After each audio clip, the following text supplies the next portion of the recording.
রাষ্ট্রপতি মোহাম্মদ শাহাবুদ্দিন বলেছেন, নিজেদের ক্ষমতার স্বার্থে সামরিক শাসক ও তাদের উত্তরসূরিরা স্বাধীন দেশে মুক্তিযুদ্ধের চেতনা মুছে দিতে সক্রিয় ছিল। তিনি বলেন, এখনও দেশের উন্নয়ন যাত্রা বাধাগ্রস্ত করতে আন্তর্জাতিক পর্যায়ে দেশবিরোধী প্রচারণা করছে তারা। রাজধানীর ওসমানী স্মৃতি মিলনায়তনে ৭১-এর ঘাতক দালাল নির্মূল কমিটির জাতীয় সম্মেলনের উদ্বোধন করে এসব কথা বলেন রাষ্ট্রপতি।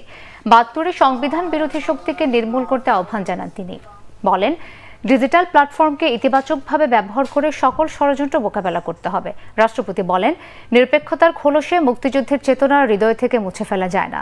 দেশের বিরুদ্ধে মুক্তিযুদ্ধের বিরোধিতাকারী শক্তি সক্রিয় জানিয়ে রাষ্ট্রপতি তাদের বিরুদ্ধে ঘাতক দালাল নির্মূল কমিটিকে সদা প্রস্তুত থাকার আহ্বান জানান।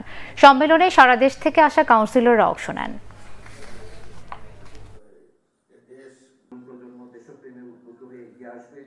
মহান মুক্তিযুদ্ধে অর্জিত সকল অর্জনকে তারা ধ্বংস করতে চায়, কেননা তাদের প্রভু বাংলাদেশে নয়, বাংলাদেশের বাইরে। তাদের প্রভুর ইঙ্গিতে তারা বাংলাদেশকে 19৭১ সালের 16ই ডিসেম্বর আমরা যা অর্জন করেছিলাম সেখান থেকে আবার পিছনের দিকে নিয়ে যাওয়ার অপচেষ্টায় লিপ্ত ছিল। তারা এখনো আছে।